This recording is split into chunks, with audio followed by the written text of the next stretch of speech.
भारतीय किसान यूनियन ने राजस्व अभिलेखों से जुड़ी समस्याओं को दूर करने के लिए एक गांव एक फर्द व्यवस्था लागू करने की मांग की है। संगठन ने इस संबंध में जिलाधिकारी के माध्यम से उत्तर प्रदेश के मुख्यमंत्री को संबोधित ज्ञापन सौंपते हुए जल्द से जल्द नीति लागू करने की मांग उठाई।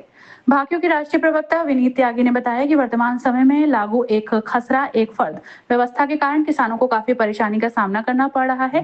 उन्होंने कहा कि जिन किसानों की भूमि अलग अलग खसरों में दर्ज है, उन्हें हर खसरे की अलग अलग फर्द बनवानी पड़ती है, जिससे उन्हें बार बार राजस्व विभाग के चक्कर लगाने पड़ते हैं। उन्होंने कहा कि इस प्रक्रिया में किसानों का समय और धन दोनों बर्बाद होता है। कई बार जानकारी के अभाव में भूमि संबंधी दस्तावेजों में भ्रम की स्थिति भी उत्पन्न हो जाती है। संगठन ने मांग की है कि प्रत्येक किसान के नाम पर उसकी सभी भूमि का विवरण एक ही समेकित फर्द में उपलब्ध कराया जाए, जिसमें संबंधित गांव के सभी खसरे और कुल हिस्सेदारी स्पष्ट रूप से दर्ज हो। भाकियों ने कहा कि सरकार द्वारा अंश निर्धारण को सुधारने के लिए गांव स्तर पर लगाए जा रहे शिविरों का संगठन स्वागत करता है, लेकिन इसके साथ ही स्थायी समाधान के रूप में एक गांव एक फर्द व्यवस्था लागू किया जाना जरूरी है। संगठन का कहना है कि इस व्यवस्था से न केवल किसानों को राहत मिलेगी, बल्कि राजस्व अभिलेखों में पारदर्शिता भी बढ़ेगी। साथ ही ई रजिस्ट्री और भूमि रिकॉर्ड से जुड़े कार्यों में भी अधिक स्पष्टता आएगी और विवादों में कमी आएगी। भाकियों ने सरकार से अपील की है कि किसान हित में इस मांग पर गंभीरता से विचार कर जल्द से जल्द आवश्यक कदम उठाए जाएं। मेरा नाम विनीत कुमार त्यागी, राष्ट्रीय प्रवक्ता भारतीय किसान यूनियन सेवक है। आज डीएम ऑफिस आए हैं, बताइए।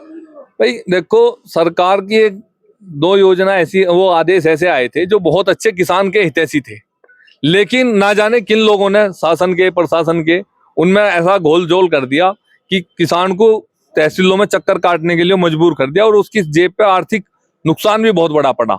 जैसे आपने देखा हो, एक गांव में 10 खसरे मेरे हैं, मैं किसान हूं और मेरे 10 खसरे हैं, तो मुझे 10 फरद लेनी पड़ेगी। एक खसरे से एक फरद को जोड़ दिया और उस पर उसका हिस्सा खोल दिया, फिर उसका हिस्सा प्रमाण पत्र बनवान फिर भी पटवारी के जाना पड़े, जबकि सरकार की मंशा ये थी कि किसान को हिस्सा बनवाने के लिए पटवारी के पास जाना ही ना पड़े। तो आज हम इसलिए आए थे कि गाँव अभी कैंप लगने वाले, कुछ किसान संगठनों ने इसमें प्रयास करा, हम भी 2 साल से इस पर ज्ञापन दे रहे थे, तो सरकार ने कहा कि गाँव कैंप लगेंगे और जो अंश निर्धारण में गलती हो रही और नामों में जो गलती हो रही वे ठीक की जाएंगी।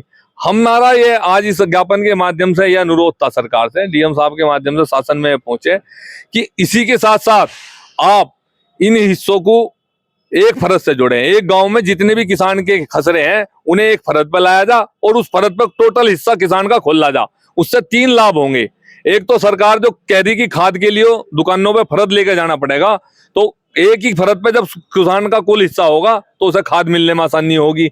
आपने ये रजिस्ट्री की मांग करी है, कच्चे तहसील में जो अधिवक्ता है वे हड़ताल कर रहे, काम बंद करके धरना, तो कहीं ना कहीं भाई अधिवक्ताओं को कहीं ना कहीं अपना जो है, जो उनकी बेनामे में सीधे साधे किसानों से वो करते हैं, उसे कहीं उन्हें नुकसान दिख रहा होगा। नहीं तो ये तो इतना बढ़िया कार्य है भाई। लेन वाले को पता है इसकी एक फरद पे 20 बीघे जमीन है, देन वाले को पता कि मेरी इस फरद में 20 बीघे जमीन है, वे कहीं से भी उसे लेन देन करके उसका नेट पे चढ़ा, कितना स्टाम्प लगना, कोई दिक्कत ही नहीं। बहुत अच्छी सरकार की योजना है। तो जो लोग बैठे उनका कोई अपना निजी स्वार्थ अहित हो रहा होगा, इसलिए वो बैठे। आम जनता के लिए हित में ये ई रजिस्ट्री बहुत अच्छी है, लेकिन तब जब ये जो मैं आपको बताया, ये जो आपकी फर्दों वाला काम है, एक गांव की सब खसरों की फरद का हिस्सा एक उस पर आवे, नहीं तो रल के रह जाएगा भाई। 10-10 खसरों में कैसे जमीन ढूंढेगा बेचने वाला लेने वाला।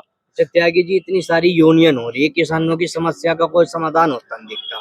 रोजाना यहाँ यूनियन धरने पे बैठती है, ज्ञापन दे रही।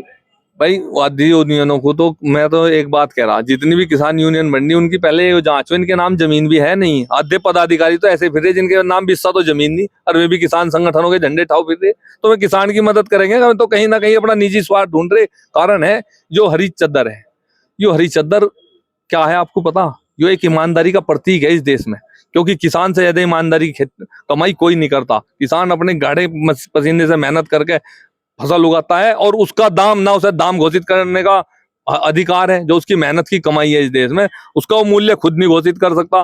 दूसरी बात, सरकार की योजनाओं पे निर्भर है। बीज, जो हमारे पारंपरिक बीज थे वे खत्म कर दिए मल्टीनेशनल कंपनियों ने। आप 1.5 लाख रुपए कुंटल तक का सरसों का बीज बिका इस देश में। तो किसान का जो कहीं ना कहीं सरकारें दबती हैं, वो इसलिए दबती हैं कि किसान को उसकी मेहनत का सही मूल्य नहीं देती, उसके साथ कहीं ना कहीं छल होता है।